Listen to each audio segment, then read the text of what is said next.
There's a liquid that costs $3 and stops rust permanently. Not slows it down, not delays it, stops it at the molecular level.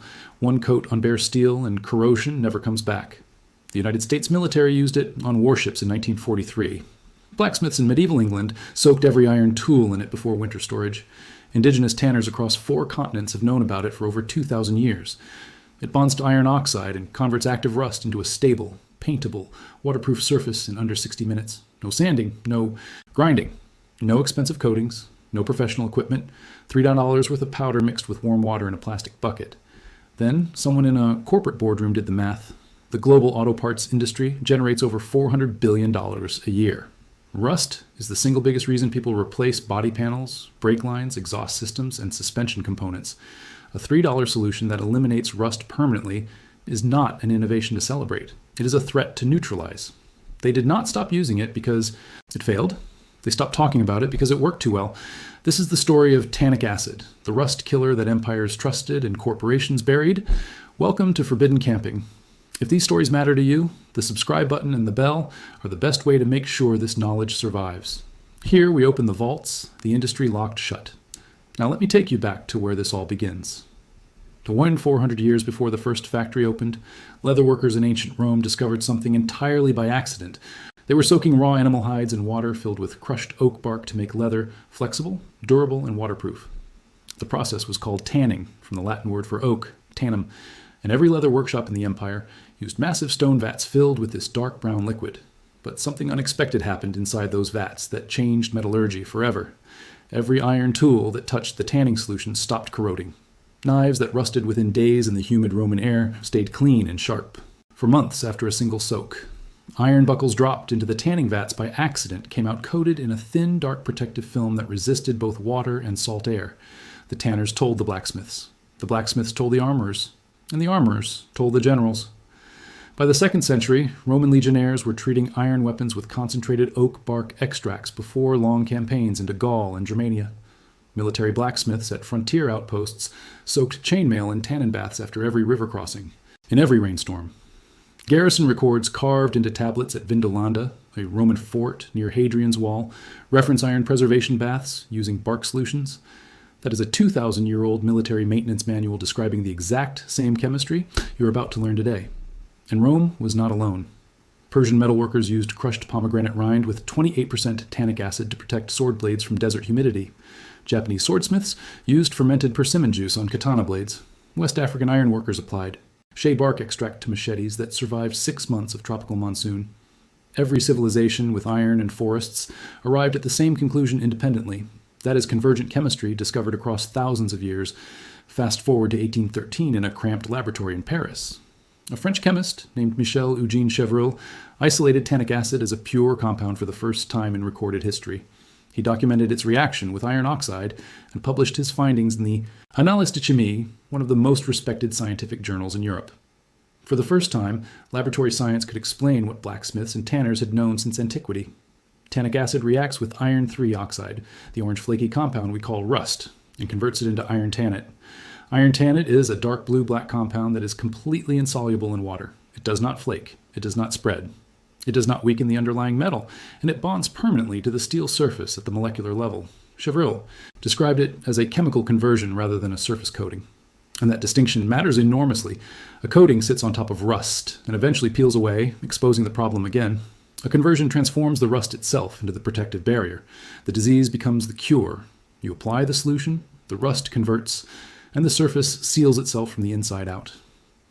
By 1850, the British Royal Navy began testing tannic acid solutions on iron warship hulls at Portsmouth Harbor, ships treated with tannin.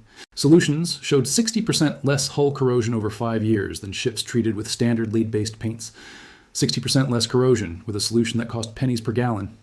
The Admiralty expanded testing to anchor chains, rudder assemblies, and below-waterline fittings across the entire fleet. But here is where the story takes a very dark turn. Before I go further, everything I revealed barely scratches the surface. I spent months gathering the survival techniques and suppressed knowledge that industries buried for decades, all inside the complete forbidden camping vault. The solar water heater energy companies do not want you to build. The earth battery that generates free electricity from 2 metals and wet soil. Natural insulation methods indigenous tribes mastered. off-grid power without solar panels, and the tannic acid rust elimination guide for $3, 9 survival guides in one vault. Link in the description.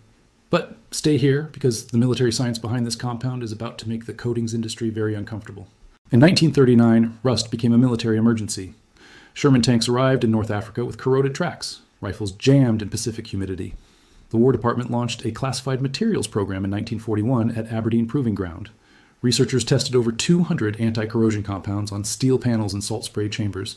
The results, declassified in 1947, are devastating to the coatings industry. Tannic acid outperformed every synthetic rust inhibitor. A 4% solution withstood over 1,000 hours of continuous salt spray without failure. The nearest competitor failed at 600 hours. Procurement officers ordered tannic acid in bulk for 3 theaters of war. If you have made it this far, you already know more about rust elimination than 99% of mechanics, engineers, and car enthusiasts combined. Subscribe and share this with someone who deserves to stop throwing money at a problem that Blacksmiths solved 2,000 years ago. Everything the coatings industry buried is inside the forbidden camping vault. 9 guides. Link in the description. Now stay with me, because what comes next is the part they really do not want you to hear. After 1945, the chemical industry had a problem. Companies like DuPont and Sherwin-Williams had invested millions into synthetic rust inhibitors, costing 10 to 50 times more than tannic acid. A powder any mechanic could mix for $3 was an existential threat. The suppression was systematic. By 1952, the coatings industry consolidated into corporations controlling 70% of the rust prevention market. Their revenue model depended on one principle: rust must be a recurring problem, never solved. Every can of rust primer assumes you need another in 18 months. Every undercoating service assumes the customer returns next winter. Every replacement part exists because the original was designed to corrode and be repurchased. The auto parts aftermarket in the United States alone generates over $300 billion in annual revenue. Corrosion-related repairs account for roughly 30% of that staggering total. That is $90 billion flowing through garages, dealerships, and body shops every single year because of rust damage alone. A permanent $3 solution does not fit anywhere inside that economic engine. A permanent solution is not what the aftermarket wants. It is what the aftermarket has worked for 80 years to make sure you never find. Tannic acid cannot be patented because it is a naturally occurring compound found in oak bark, tea leaves, chestnut wood, grape seeds, and dozens of common plant sources. You cannot build a subscription business around a powder that any person can buy in bulk for less than the cost of a fast food meal.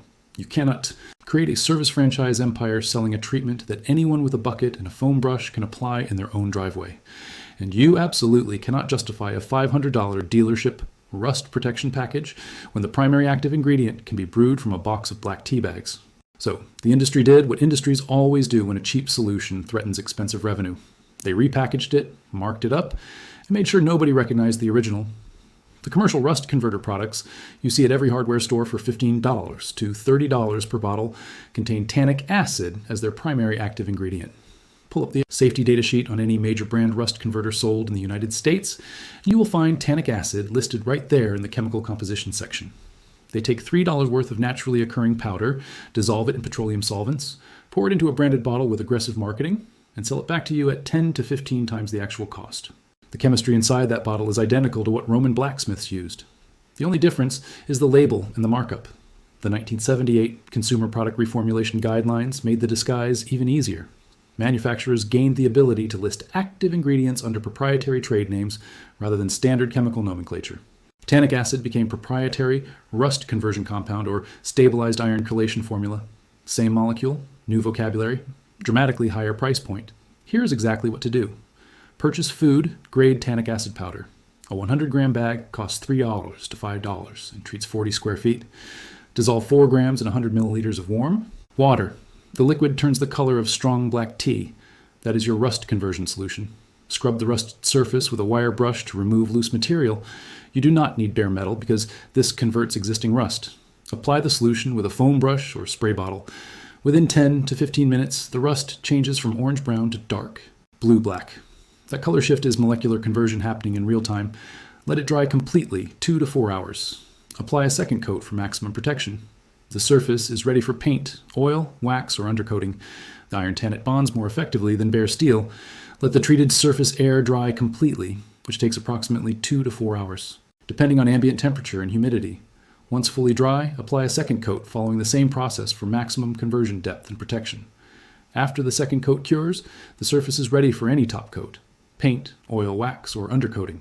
For camp tools, apply the solution and finish with boiled linseed oil or beeswax. For vehicle, frames and undercarriages follow with rubberized undercoating.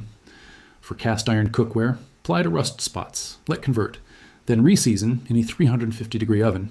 For outdoor camping gear like tent stakes, lantern frames, and fire grates, brush on the solution before each season and store dry. The treatment lasts through multiple rain and snow cycles without reapplication. 100 grams of tannic acid powder is enough to treat an entire full-size truck frame, a complete set of camp tools, and a full season of cast iron cookware maintenance. Total investment, $3 and roughly 45 minutes of your afternoon. Compare that to a professional automotive rust treatment service charging $300 to $800 for what is due. Fundamentally, the same molecular reaction performed with a fancier spray gun. A mechanic working on trucks in rural Montana began documenting his tannic acid treatments on a 1997 pickup frame in 2019. After 3 consecutive winters of heavy road salt exposure, the treated sections showed absolutely zero rust recurrence, zero new. Corrosion after 3 Montana winters. He posted side-by-side photos online. The contrast was undeniable. Untreated control sections on the same truck frame developed visible new surface rust within 8 months. The chemistry does not wear off because it is not a coating sitting on the surface waiting to be breached. The rust itself has been molecularly transformed into the protective armor. Every civilization that worked iron understood this fundamental truth. Roman legionnaires knew it, standing over oak bark tanning pits on the frontier of empire. Persian swordsmiths knew it, soaking blades in pomegranate water beneath desert stars. Japanese craftsmen knew it, brushing persimmon lacquer onto folded steel in candlelit workshops. West. African ironworkers knew it, painting shea bark extract onto machete blades before the rains came. Your great-grandparents knew it, boiling oak galls in a cast iron kettle on the back porch every autumn. $400 billion in annual auto parts revenue depends on you never learning any of their names. $90 billion in yearly corrosion repair invoices depends on you believing that rust is an inevitable force of nature with no permanent cure. $15 bottles of rebranded tannic acid on hardware store shelves depend on you never once turning the bottle around and reading the ingredients list. But this knowledge did not disappear. It was priced out of your awareness, buried under marketing budgets, and hidden behind proprietary trade names. Chemistry does not care about brand strategy. Iron tannate does not expire, and oak trees have never charged a licensing fee. If this vault changed how you look at the rust forming on your axe head, your truck frame, your camp stove, or your cast iron pan, then subscribe and share this video now. Every single share puts a crack in the wall they spent billions building around. Knowledge that was never theirs to lock away. Every subscription keeps this channel digging deeper into the vaults they thought were sealed forever. The next vault opens soon, and what is inside is the one thing every camper throws away that could generate enough heat to survive a blackout.